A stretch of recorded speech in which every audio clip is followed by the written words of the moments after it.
오늘 주일 예배는 풍랑 가운데 있는가, 인생 풍랑 가운데 있는가, 주님도 그 자리에 함께 계신다라는 제목으로 잠깐 시간 은혜를 나누고자 합니다. 방금 읽은 본문 말씀에 보면 예수님께서 두 가지 사역을 하셨거든요. 하나는 풍랑에서, 거센 풍랑에서 제자들을 구해 주셨고, 또 다른 하나는 귀신 들린 사람을 고쳐 주었답니다. 따라서 본문의 메시지가 무엇이냐? 좋으신 하나님이 그때와 동일하게 나에게도 다가오신다. 좋으신 예수님이 그때와 동일하게 나와 함께 해주시고, 좋으신 예수님이 그때와 동일하게 역사해 주신다는 것입니다. 이어 차례대로 살펴보겠습니다. 우리가 인생을 살아가다 보면 전혀 예상치 못한 인생 풍랑을 만날 때가 있죠. 그러면 대개 근심걱정을 하고 두려움에 사로잡히죠. 다시 말해, 세창 풍랑으로 인해 배가 몹시 좌우로 흔들리고 배에 물이 차오르면, 인생 배에 물이 차오르면 이러다 망하는 것 아닌가, 죽는 것 아닌가, 끝장나는 것 아닌가 그러면서 덜컥 겁먹기 마련이라는 것입니다. 예를 들어서 가게를 하고 있는데 손님이 안 오고 파리만 날린다. 코로나라서 손님은 안 오고 파리만 날린다. 또 제조업을 하고 있는데 일거리가 갈수록 줄어든다. 또 대리점을 하고 있는데 경영상에 어려움이 있어서 직원들 월급 주기가 힘들 것 같다. 또 몸이 갑자기 안 좋아진 것 같다. 그러면 그만 덜컥 겁이 나고 두려움에 사로잡힌다는 것이죠. 인생 풍랑이 오면 두려움에 사로잡힌다는 것입니다. 그런데 본문 24절에 보니까 예수님께서 주무시고 계셨잖아요. 그러니까 무슨 얘기냐 하면 우리가 인생 풍랑을 만났을 때 예수님이 잘 보이지 않는다는 것입니다. 속된 말로 인생 풍랑을 만나서 나는 미치고 환장을 노릇인데 우리 주님은 꼭 주무시고 계신 것 같다, 이런 느낌을 받는다는 것이죠. 간단하게 말해서 진리가 너희를 자유케 하리라, 또 수고하고 무거운 짐진 자들아 다 내게로 오라, 내가 너희를 쉬게 하리라. 이렇게 복음에 대해서 우리가 평소에 듣고 잘 알고 있지만 복음에 대한 소외감을 느낀다는 것입니다. 네 인생이 풍랑 가운데 있으면 이런 일이 벌어진다는 것이죠. 신약 성경에 보면 부활하신 예수님께서 제자들을 찾아다니셨잖아요. 그런데 그럼에도 불구하고 제자들은 우리 고기 잡으러 간다, 우리 고기 잡으러 갈란다 그랬답니다. 그러면 예수님의 제자들이 왜 이런 식으로 반응을 했을까요? 한마디로 복음에 대한 소외감 때문이었습니다. 그러니까 로마 군인들이 집집마다 돌아다니면서 예수의 추종자들을 발번세곤하고 있었고, 감옥에 집어넣으려고 발번세곤하고 있었고, 잡히면 인생 끝장나는 거예요. 또 예수님의 제자를 자청했던 수많은 무리들 온데간데 없이 다 뿔뿔이 흩어져 버렸습니다. 그러니까 이제 예수의 세력은 완전히 와해된 것이죠. 또 당시 제자들 먹고 살 길이 막막했거든요. 이와 같이 자기들 인생 속에, 제자들 인생 속에 거센 풍랑이 휘몰아치니까 부활하신 예수님께서 자기들을 찾아다니고 계신다 이런 소리를 들었지만 그게 우리랑 무슨 상관이 있노? 그랬다는 것이죠.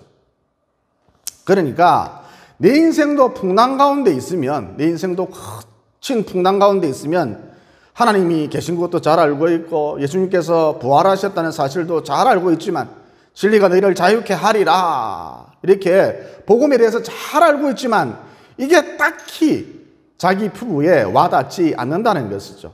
즉 복음에 대한 소외감을 느낀다는 것입니다. 이런 분이 있었답니다. 누가 봐도 목사님이에요. 온화하고 따뜻하고 헌신적이고 사랑이 많고 죽도록 충성하시고 이렇게 누가 봐도 영락없는 딱 목사님이에요. 그런데 젊은 나이에 아내가 사모님이 갑자기 죽었답니다.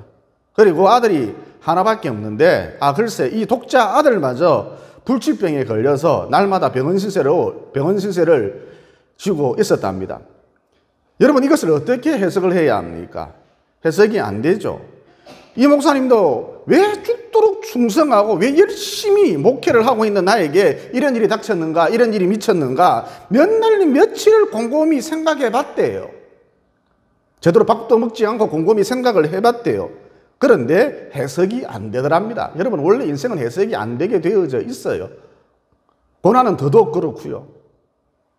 그래서 어쨌든 이분도 하나님이 살아계시다는 것도 잘 알고 있고 예수님의 부활 사건도 잘 알고 있지만 또 수고하고 무거운 짐진 자들아 다 내게로 오라, 내가 너희를 쉬게 하리라, 진리가 너희를 자유케 하리라, 이렇게 복음에 대해서 잘 알고 있지만, 복음을 가르쳐 주는 사람이라 복음에 대해서 잘 알고 있지만 이게 딱히 자기 피부에 와닿지 않더라는 것이죠. 그러니까 이 목사님도 복음에 대한 소외감을 강하게 느꼈던 것입니다. 아내도 죽어버리고 자식 맞으면 오늘 내일 하고 그러니까 복음에 대한 소외감을 느꼈다는 것입니다. 하지만 목사님이잖아요. 따라서 믿음을 버릴 수는 없고 그냥 계속 하나님을 의지하고 견디면서 살았대요. 한마디로 믿음으로서 버티고 또 버티고 또 버티면서 살았대요. 그런데 이렇게 사니까, 믿음으로 버티면서 사니까 이상하게도 어느 순간부터 딱히 전도를 하지 않았는데, 나가서 딱히 전도를 하지 않았는데 마음속에 큰 상처가 있는 사람, 생채기가 있는 사람, 기가 막힌 일을 당한 사람, 마음에 응어리가 있는 사람, 또 너무나 무엇보다 큰 충격을 받은 나머지 자살을 시도했던 사람, 이런 사람들이 꾸역꾸역 모여들더랍니다. 엄청 모여들었대요. 그리고 이 목사님의 삶을 통해서, 또 이 목사님의 메시지를 통해서 그들이 서서히 일어서기 시작하더라는 것이죠. 그러니까 이 이야기를 통해서 얻을 수 있는 메시지가 무엇이냐? 내 인생이 풍랑 가운데에 있을 때에 예수님이 멀리 계신 것 같고 주무시는 것 같고, 즉 복음에 대한 소외감을 느끼지만, 이런 기분이 들지만, 버림받았다 이런 기분이 들지만, 그때도 우리 주님 여전히 나와 함께하고 계신다는 것입니다. 그리고 무엇보다 우리 주님 나를 통해 하나님의 꿈이 이루어지도록, 하나님의 비전이 이루어지도록 그 풍랑 가운데서도 일하고 계신다는 것이죠. 예를 들어서 우리 앞에 앉아있는 나곤사님, 과거에 어느 한때 암이라는 풍랑을 만났잖아요. 아마도 나곤사님 며칠간은 혹은 몇 달간은 복음에 대한 소외감이 컸을 것입니다. 그러니까 하나님이 살아계시다는 것, 예수님의 부활 사건, 또 진리가 너희를 자유케 하리라, 수고하고 무거운 짐진 자들아 다 내게로 오라, 내가 너희를 쉬게 하리라, 이렇게 복음에 대해서 수십 번 더 들어서 잘 알고 있지만 이게 그닥 피부에 와닿지 않았을 것입니다. 병원에 가서 암이라 그러니까 이렇게 그것이 자기 피부에 와닿지 않았을 것입니다. 복음이 자기 피부에 와닿지 않았을 것입니다. 하지만 암이라는 풍랑을 통해서 신랑 되신 박승환 집사님이 구원받았잖아요. 암이라는 풍랑을 통해서 또 시어머니까지도 구원받았잖아요. 암이라는 풍랑을 통해서 구원의 지경이 넓어졌잖아요. 한 생명이 천하보다 귀하다 그러셨는데 천하를 얻는 역사가 암이라는 풍랑을 통해서 일어났잖아요. 그러니까 나곤사님, 암이라는 풍랑을 만났을 때에, 인생의 풍랑을 만났을 때에 혼자 있었던 것이 아니라 우리 주님이 함께하고 계셨던 것이죠. 그리고 우리 주님께서 박 집사님과, 남편 되신 박 집사님과 시어머니 구원을 위해서 일하고 계셨던 것입니다. 영적 지경이 넓어지도록 일하고 계셨다는 것이죠. 다시 말해 요한복음 12장 24절에 보면 한 알의 미달이 땅에 떨어져 죽지 아니하면 한 알 그대로 있고 죽으면 많은 열매를 맺느니라 그러셨는데, 이 말씀이 이루어지도록, 이 하나님의 꿈이, 이 하나님의 비전이 성취되도록 우리 주님께서 그 풍랑 가운데서도, 그 거센 모진 풍랑 가운데서도, 암투병이라는 그 처절한 풍랑 가운데서도 일하고 계셨다는 것이죠. 그러므로 인생 풍랑 가운데 있습니까? 이 풍랑 가운데서도 여전히 우리 주님 나와 함께하고 계시다는 사실, 그리고 이 풍랑 가운데서도 나를 통해 하나님의 꿈이, 하나님의 말씀이, 하나님의 비전이 이루어지도록, 마침내 성취되도록 우리 주님 여전히 일하고 계시다는 사실을 굳게 붙드셔서, 풍랑 가운데 있다 할지라도, 지금 비록 인생 풍랑 가운데 있다 할지라도 끝까지 하나님을 의지하고 견디셔서 믿음으로 잘 버티셔서 마침내 나를 통해 하나님의 꿈이, 하나님의 말씀이, 하나님의 비전이 성취되는 영광의 그날을 반드시 보게 되시기를 예수님 이름으로 진심으로 축원을 드립니다.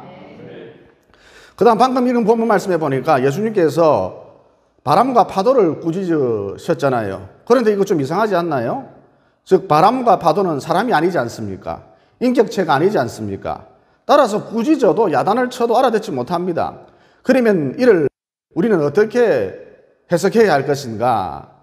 우리 예수님께서 직접 바람과 직접 파도를 꾸짖으셨다기보다는 바람과 파도를 일으키는, 풍랑을 일으키는 배후에서 장난질을 하는 영적 존재를 향하여 꾸짖으셨다. 이게 정확한 해석입니다. 따라서 이 대목에서 알 수 있는 게 무엇이죠? 내 삶을 어지럽히고 위태롭게 만들고 풍랑을 일으키고 내 인생을 태풍 가운데로 밀어넣는 악한 존재, 영적 존재가 있다는 것입니다. 그러므로 날마다 우리 주님을 붙들고 사는 게 지혜라는 것이죠. 여러분, 본문에 등장하는 그냥 배가 아니라 일반적인 배가 아니라 예수님이 타고 계신 배였거든요. 하나님의 아들이 타고 계신 배였거든요. 그런데도 감히 마귀가 이 배를 뒤집어 엎으려고 했다는 것입니다. 따라서 마귀가 우리를, 성도를 가만히 내버려 둘리 만무하다는 것이죠. 그러므로 날마다 주의 이름을 부르라. 이게 지혜이고, 그러면 마침내 골리앗 같은 마귀가 쓰러진다는 것입니다. 나를 괴롭히는 마귀가 쓰러진다는 것입니다.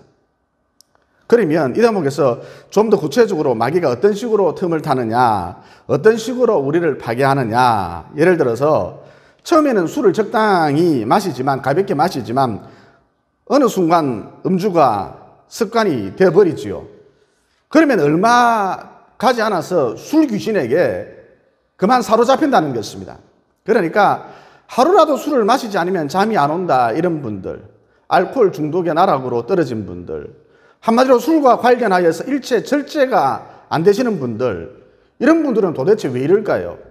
술 귀신에게 사로잡혀서 그런 것입니다. 그리고 술 귀신에게 사로잡히면 술 절제가 안 될 뿐만 아니라 사람이 아주 거칠어지죠. 폭력적으로 변합니다. 괴물이 되는 것이죠. 더 이상 신랑이 아닙니다. 괴물입니다. 그래서 자기와 자기 주변, 특히 가족의 삶을 엉망으로 만들어 버린다는 것입니다. 여러분, 마귀가 한시라도 가만히 있지를 않고 이런 식으로 우리의 삶을 파괴한다는 것이죠. 또 처음에는 호기심으로 재미삼아 음란 사이트에 몇 번 접속을 해보지만 어느 순간 음란의 영이 내게 들어오면 절제가 안 되고 매일매일 이 사이트를 방문하게 된다는 것이죠. 그래서 결국 성중독자의 나락으로 떨어지고 이상 성육자가 되어버리고 정상적인 부부관계를 맺지 못하고 가정이 파괴된다는 것입니다. 도박도 마찬가지입니다. 처음에는 재미삼아, 호기심 삼아 도박 사이트에 들어가지요. 하지만 어느 순간 도박의 영이 내게 들어오면 매일 도박을 하지 않으면 안 되는 지경이 된다는 것입니다. 그래서 빚을 내서라도 도박을 한다는 것이죠. 여러분, 이렇게 되면 삶이, 가정이 피폐해질 수밖에 없겠지요. 오늘날에도 마귀는 이런 식으로 역사한다는 것입니다. 또 자주 분노하는 것, 화를 내는 것도 영적인 관점에서 해석을 해볼 필요가 있다는 것입니다. 그러니까 어떤 이유로 인해서, 어떤 사정으로 인해서 내가 분노하잖아요. 내가 화를 내잖아요. 그런데 그날로 당일 이 화를, 분노를 거쳐야지 이 분노 문제를, 그날 일어났던 이 분노 문제를 하나님 앞으로 가져가서 그날 당일 해결해야지 그 다음 날까지 끌고 가면 그만 마귀가 틈을 탄다는 것입니다. 에베소서 4장 26절에 보면 이런 말씀이 나오죠. 해가 지도록 붐을 품지 말고 마귀에게 틈을 주지 말라. 그러니까 분노도 화도 당일 날 마무리 지어야지 그 다음 날까지 분노하면, 그 다음 날까지 화를 내면, 화를 끌고 가면 그만 마귀가 틈을 탄다는 것입니다. 그래서 더 이상 화를 내고 싶지 않아도 이제는 내 의지와 상관없이 그 일, 그 사건으로 인해서 지속적으로 끊임없이 화가 난다는 것입니다. 10년도 좋아요, 20년도 좋아요, 화가 계속되는 것이죠. 여러분, 이렇게 되면 주변 사람들이 이 사람 눈치를 봐야 됩니다. 언제 화가 폭발할지 모르니까. 여러분, 마귀가 우리의 삶을 파괴하기 위해서, 가정을 파괴하기 위해서, 부부관계를 파탄내기 위해서 이런 식으로도 역사한다는 것입니다. 또 이런 경우도 있습니다. 요한복음 13장 2절에 보면 이런 말씀이 나오지요. 마귀가 벌써 시몬의 아들 가룟 유다의 마음에 예수를 팔려는 생각을 집어넣었더라. 그러니까 마귀가 과거의 안 좋은 상처나 안 좋은 추억들, 기억들, 트라우마, 그리고 내가 원치 않는 생각들, 쓰레기 생각들, 몹쓸 생각들, 역겨운 생각들, 이런 생각들을 억지로 집어넣어서 자꾸 이런 생각에 사로잡히도록 만든다는 것입니다. 여러분, 이렇게 되면 사람이 미치겠지요. 우울증이 걸리겠지요. 우리를 파괴하기 위해서 마귀가 이런 식으로도 역사한다는 것입니다. 이런 분이 있었습니다. 아침에 신랑하고 대판 싸웠답니다. 그래서 출근하는 신랑 뒷공무니를 물끄러미 쳐다보는데 이것마저도 그렇게 꼴보기 싫더랍니다. 사람 뒤통수가 꼴보기 싫더랍니다. 그래서 이분이 생각하기를 오늘 회사 가다가 자빠져 버려라. 이 오후쯤 되니까 다리가 하나 접질러져라. 이런 생각이 들더랍니다. 그래서 이건 아니지. 아무리 신랑이 미끼로서니 이건 아니지. 이건 아니야. 그러면서 이런 악한 생각을 더 이상 하지 않으려고 하는데, 떨쳐내려고 하는데, 얼마쯤 뒤 이번에는 교통사고가 나서 다리가 하나 부러져라. 이런 생각이 들더랍니다. 그리고 동시에 싸한 느낌이 들더랍니다. 등골이 서늘해지더랍니다. 그러니까 여기서부터는 이번 생각이 아닌 것이죠. 마귀가 악한 생각을 억지로 강제로 집어넣어준 것입니다. 그래서 이분이 고개를 절레절레 흔들면서 더 이상은 안 돼, 더 이상은 안 돼, 여기서 그만, 더 이상은 안 돼 그러고 있는데, 머리카락을 쥐어 뜯으면서 정신 차려야지 그러고 있는데, 또 생각이 떠오르기를, 갑자기 떠오르기를, 교통사고가 나서 이 꼴보기 싫은 인간 이참에 확 죽어버려라. 그리고 동시에 무당이 신을 받을 때처럼 몸까지 부들부들 떨리더랍니다. 그러니까 사탄이 계속해서 악한 생각을 억지로 강제로 심어주면서 강하게 역사를 했던 것이죠. 여러분, 이와 같이 마귀는 생각을 통해서 나와 나의 가정, 내 주변을 파괴하려 한다는 것입니다. 그리고 술 귀신이든 도박 귀신이든 분노의 영이든 음란의 영이든 이런 귀신들에게, 이런 영들에게 사로잡혔던 경험이 있다는 것은 그 귀신들이, 그 영들이 내게로 들어올 수 있는 길이, 루트가, 통로가 이미 만들어졌다는 것을 의미하거든요. 그래서 술을 끊었지만, 도박을 끊었지만, 또 더 이상 분노하지 않기로, 음란 사이트에 접속하지 않기로 결심했지만, 내적인 성령 충만이 없으면,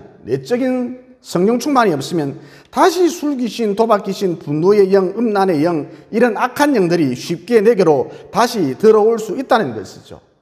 어떻게 해요? 귀신이 과거 자기가 만들어 놓은 길, 통로를 통해서 말이죠. 그러니까 내적인 성령 충만이 도대체 무엇이냐? 악한 영들이 내게로 들어올 수 있는 통로, 악한 영들이 내게로 들어올 수 있는 길, 그 입구에 쳐져 있는 바리케이트라, 일종의 바리케이트라 할 수가 있습니다. 따라서 내적인 성령 충만이 없으면, 내적인 성령 충만이 사라지면 이건 바리케이트가 사라진 것이기 때문에 전에 나를 사로잡았던 그 귀신이, 그 악신이, 그 악령이 오래전 자기가 만들어 놓은 그 길, 그 통로를 통해 다시 내게로 들어와서 나를 사로잡아 버리기 십상이라는 것이죠. 그래서 다시 알코올 중독자가 되고, 다시 도박 중독자가 되고, 다시 성 중독자가 되고, 또 다시 화를 조절하지 못하는 분노의 화신이 된다는 것입니다. 어떤 여집사님이 있었는데 예수님을 믿기 전에 점을 아주 좋아했던가 봐요. 점 마니아였던가 봐요. 그러니까 이번 예수님을 믿기 전에 토정, 비결, 타로는 기본이고 온갖 종류의 점을 보러 돌아다녔고 또 이 점에 의해서 삶의 방향을 결정했던 것이죠. 그런데 문제는 이분과 같이 교회 다니는 성도들이 이 여집사님에게 뭔가 얘기를 하면, 상담을 하면 이 여집사님, 이분 자꾸 점을 봐주는 거예요. 그러면 왜 이런 일이 벌어졌을까요? 한마디로 이 여집사님 내적인 성령 충만이 없었기 때문입니다. 내적인 성령 충만이 사라졌기 때문입니다. 그러니까 이 여집사님이 숱한 기간 동안, 오랜 기간 동안 점에 매달려 살았기 때문에 당연히 점치는 귀신이 이분을 사로잡았겠지요. 즉, 점치는 귀신이 들어올 수 있는 길, 통로가 이분에게 생겼다는 것입니다. 따라서 이분에게 내적인 성령 충만이 없으니까, 내적인 성령 충만이 사라지니까 점치는 귀신이 오래전 자기가 만들어 놓은 그 길, 그 루트를 통해서 다시 들어와서는 역사하기 시작했던 것이죠. 그래서 이분의 성령 충만을 위해서 온 성도들이 중보 기도를 해 주었답니다. 그리고 이분 때문에 교회에서 성령 충만 부흥회를 3일간 열었대요. 이에 이 여집사님 이분 성령 충만을 받고 방언까지 받았거든요. 그 담임 목사님이 이분에게 왜 그런 짓을 했습니까? 물어봤대요. 그래서 이분이 말하길, 글쎄요 목사님, 제가 왜 그런 짓을 했을까요?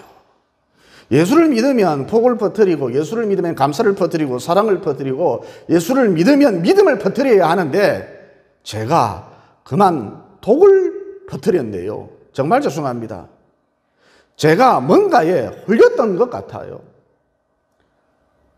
과거에도 뭔가에 홀려서 미친 듯이 점을 보러 다녔는데 또 내가 재차 뭔가에 홀렸던가 봐요. 그러므로 과거 악한 영들에게 사로잡힌 경험이 있으신 분들은 악한 영들이 자기가 들어올 수 있는 길을 만들어 놓았다는 사실을 명심하시고, 내적인 성령 충만을 통해 이 길, 이 통로 입구에 성령의 바리케이트를 확실하게 쳐놓으셔서 귀신이 다시는 내게 들어와 역사하지 못하도록 만드시고, 더 나아가 지속적인 성령 충만을 통해 내가 가면 그 지역에서, 그 집안에서, 그 사람에게서 활동하던 악한 영이 쫓겨나는 영적 능력자들이 모두 되시기를 예수님 이름으로 진심으로 축원을 드립니다. 덧붙여 29절에 보면 예수님과 귀신이 만났잖아요. 그때 귀신이 무엇이라고 말했습니까?